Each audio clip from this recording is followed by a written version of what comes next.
Okay, what up, everyone? Sam here once again from 609 Sports Talk, coming at you guys with another video on this very cool, cold Saturday. I hope everyone's enjoying their weekend so far as I post this. But now, so in today's video, I want to go back to a little bit to the stomping grounds of Major League Baseball. And a team I want to take a minute to talk about this offseason so far has been the New York Yankees. Now, of course, we all know the stories by now. Back to the winter meetings. Yankees were one of the two finalists to Juan Soto. Of course, they lost him to the New York Mets. And they had to pivot to their plan B very quickly. At least Juan Soto signed very early into the winter meetings and into the offseason. So the Yankees had time to put together that plan B. And I will say, Juan Soto is without a doubt a top 5 player in baseball. I don't think there's any disagreement about it. But even with just Juan Soto last year, the Yankees did not win the World Series.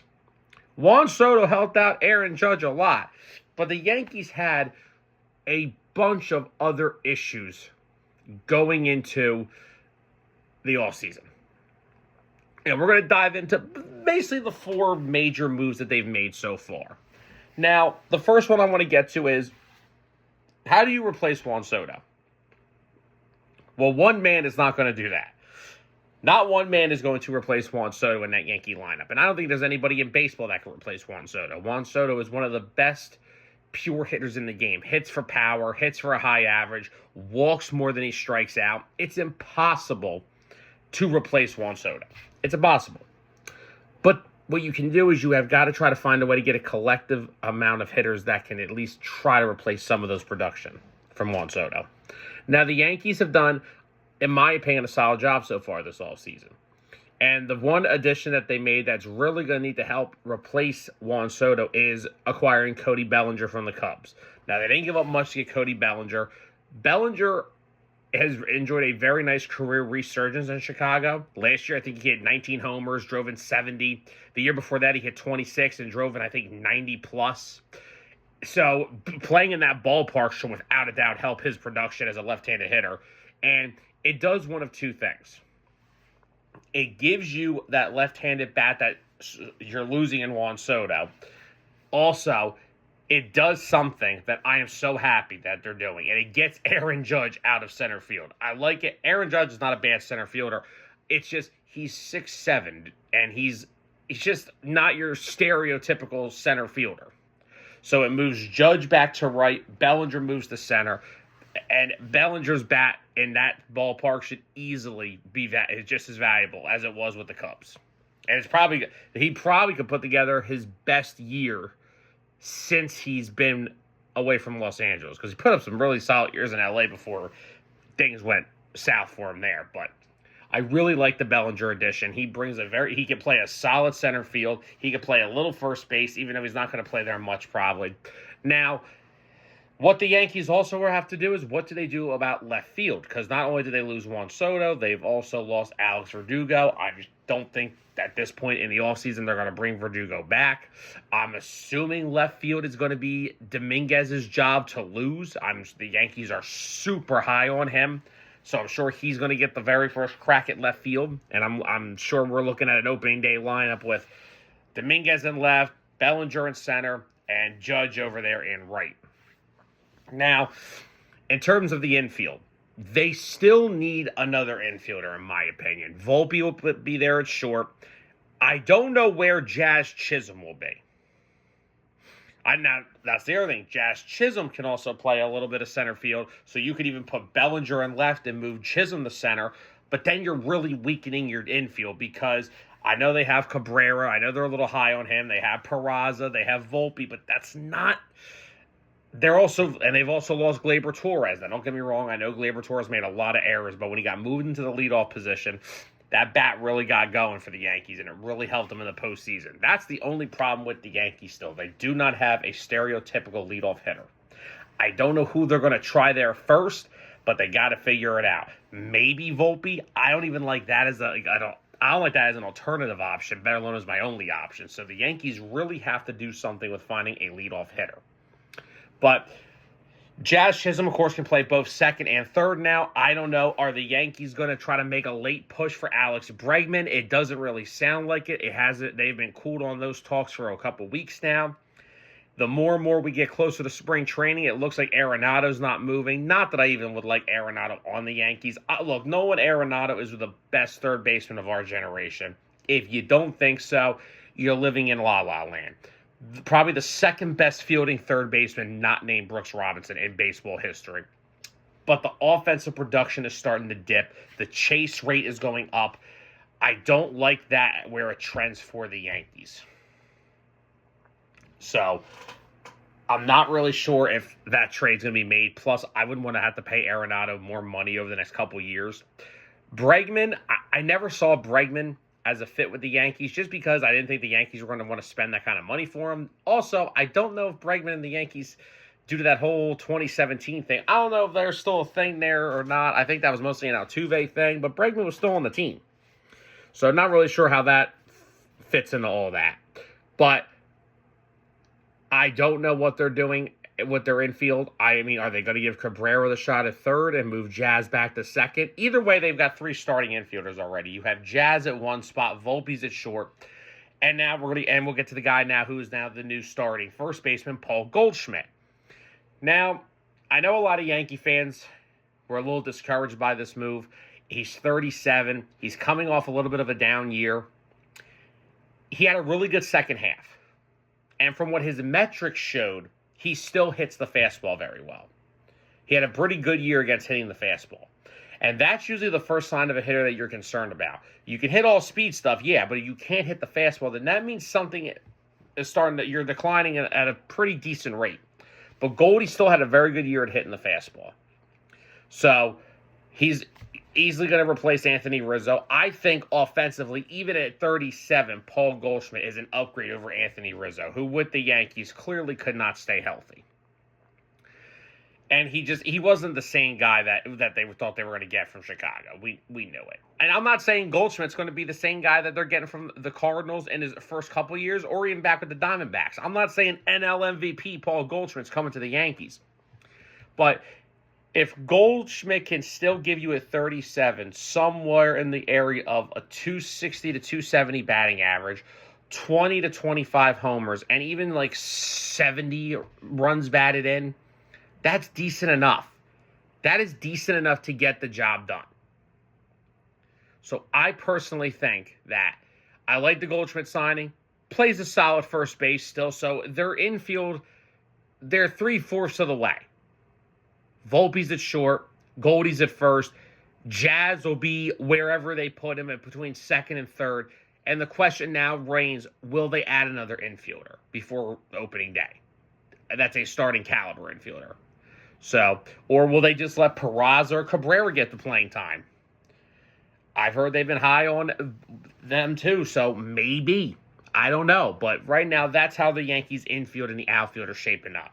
Of course, you have Stanton, it's still a DH, and after his playoff run last year, Yankee fans got to give this guy a breather. He's been amazing in the postseason last year. He deserves a little bit of a breather from Yankees fans. Now let's go to where I think the Yankees really, this is the Yankees' strength, and this will be the reason the Yankees get back to, if they want to get back to the World Series in 2025. This is what the Yankees have to do. It's their pitching. Now, the first thing they needed to do in the offseason, they had to go add another back-end guy. Weaver had a really good postseason, and he could have been the favorite to be the closer, and he still may split time there. But going out with the Brewers and getting Devin Williams was such a huge move. Now, I know Devin Williams has had some injuries. He's had some durability issues, but the guy's got, like, the best ERA amongst relief pitchers in the past, 5 years. He's got one of the most ridiculous changeups in the game. Granted, Pete Alonso still smacked one out to end the Brewer season, but still, we're not going to judge it off of one bad pitch. And the Mets were on the Cinderella story of the century. But Devin Williams brings a true closer to the back end of the Yankees bullpen that they have not had since Aroldis Chapman. They have not really had a true closer. Clay Holmes was the closer, but Clay Holmes is overrated. And I'm not saying that because I'm a Phillies fan and he's a Met now. Clay Holmes is not that good of a relief pitcher that people think he is. And yeah, he had 30 saves last year. He also had 13 blown saves. I don't care how many saves you have. I want to see how many blown saves you have. And when you have over 10, that's a concern. But no, Devin Williams will be back in the back end of that bullpen now in the 9th inning. Weaver will be slotted in there in the 8th inning. And then everybody gets to move down a little bit, you know. They sign back Jonathan Loaisiga, who will be ready, I think, by late April, they said. And they have other guys that'll slot in there as well. Will they still look to bring back Tommy Kahnle or Tim Hill? They have Mark Leiter Jr. in that bullpen as well. But everybody now gets to slot down a spot. Everybody gets to move down a spot. And that's the big thing here that Devin Williams brings. And if Weaver gives them what he did in the postseason throughout the regular season, I really think that is a good 8-9 inning combination of Weaver and Devin Williams. It's a really good move for the Yankees to get Devin Williams there. And last but not least, I want to talk about the true strength of the Yankees this year, and it will be, if healthy, their starting rotation. You already had a decent rotation last year. Garrett Cole banged up here and there, but when he was on the mound, he was still just as dominant. Carlos Rodon had a really, really good second year with the Yankees and really proved to be a very solid number 2 in the regular season. Had some ups and downs in the postseason, but yet, who doesn't? Some guys just go through ups and downs of bad times. Nestor Cortez was banged up. Marcus Stroman was solid early, but then kind of derailed a little bit. Of course, they had Luis Gil, who was the Rookie of the Year. Clark Schmidt's the other young right-hander they like, and he had a really strong year. But then they go out, so they trade Cortez away in the Devin Williams deal. They still have Marcus Stroman, but it sounds like they're shopping him. But they go out and get Max Fried. Max Fried is one of the most underrated starting pitchers that nobody talks about. And it is such a big get, because now you slot him in the number 2. Because he's better than Carlos Rodon by a landslide. Now you have Garrett Cole, Max Fried, Carlos Rodon, Luis Gil, and Clark Schmidt. And that's the big thing I also like about the Yankees. I know Yankee fans are mad. Oh, we didn't get Kyle Tucker. Do you want to go through Juan Soto again, potentially? A 1-year rental and lose a guy? Now, sure, the Yankees could re-sign him, but you would have had to have given up Luis Gil, who is what the Astros wanted in return for him. I get it. Kyle Tucker is probably the second best left-handed hitter in the game behind Juan Soto in some people's eyes. I get it. But you have to put into respect that they were not going to risk trading a Rookie of the Year and Luis Gil, who just won, 15 games, for 162 games potentially of Kyle Tucker without a chance to re-sign him again, just like they went through with Juan Soto. The Yankees will make the right call here, and they did. And they got rid of Cortez. Stroman's going to get probably traded at some point. And if he's not, he's either going to be the 6th starter, because they may run a 6-man rotation, and he'll maybe be the long guy out of the bullpen here and there. I'm glad the Yankees stuck on with Gil and Schmidt. They're 2 young righties. They're both got really high upside, and they will be your 4 and 5. Rodon goes into where he is perfectly slotted as a number 3. He's not a 2. And if he's your 1, you're a bad team. If he's your 2, you're just the Yankees from last year in terms of starting pitching. But now you move him into a 3, which I think is the perfect spot for him. Max Fried is your 2, is unbelievable. And, of course, you got Garrett Cole as your 1. Now, Garrett Cole is getting up there in age. He has been dealing with some injuries the last couple of years, but hopefully that he can stay healthy this year. Because on paper, this Yankees starting 5 has the potential to be the best in baseball. And I really got to give Brian Cashman a lot of credit. He gets a lot of heat from Yankees fans, but he's done a very good job of their plan B since Juan Soto left for the Mets. Getting Max Fried, Devin Williams, Paul Goldschmidt, Cody Bellinger, and they're not done. They're going to have to add another infielder here at some point, because they're going to need to be strong up the middle with Jazz and Volpe and someone at third, because Max Fried is a ground ball pitcher, and the Yankee Stadium is a bandbox. So he's the one pitcher that they're going to have to cater to a little bit more, because he's not a high strikeout guy like a Cole, Rodon sometimes. Clark Schmidt and Luis Gil, they're pretty solid strikeout guys, but I wouldn't say they're like Garrett Cole-esque. But Brian Cashman deserves a ton of credit so far. Goldschmidt on a one-year deal, it's fine. And I'm sure Ben Rice will play some first base throughout the week. I'm sure Goldie will get some days off, and they'll keep him fresh. Rice will get some plays at first base. Maybe Stanton gets a day off, and Goldie can DH, and Rice will play first. They could do a bunch of things with that as well. So I really do like what the Yankees have done this offseason. I think their plan B has been pretty solid. Now, we don't know if it's done. Tim Hill is still a free agent. Tommy Kahnle's still out there. They could easily bring those two back still. I still think they're in the market for an infielder via trade or free agency. I mean, of course, the big name still in free agency is Alex Bregman. I don't know if the Yankees are still in on that. And I don't think they're in on Arenado as much either. I think they're looking more for a second baseman to replace Torres because Jazz can play third now.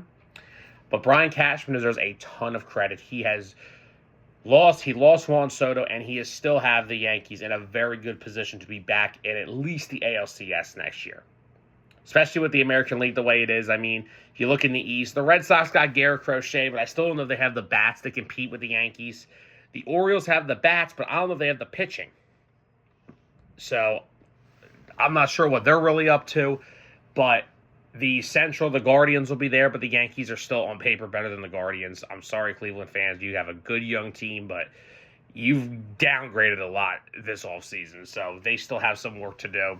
And the Astros aren't the Astros anymore. Tucker's gone. Bregman's gone. All those guys are starting to go. It's going to look a lot different in Houston over the next couple of years. But, guys, Brian Cashman, Yankee fans, get off his back for a little bit. He's done a tremendous job. Now, granted, all these moves are just on paper for right now. It's January. We still have to see how the offseason plays out. And we have to see how these guys play when the spring comes. But as of right now, I think Brian Cashman has done a tremendous job with the Yankees' plan B since losing Juan Soto. So, guys, all my baseball fans, all my Yankee fans, spring train's around the corner. I hope you guys enjoyed this video. Have a great rest of your Saturday, and I will see you next time. And, guys, don't forget, 609 Sports Talk every Monday at 5:30 p.m. Eastern Time here on YouTube and over on Facebook. Catch you guys later.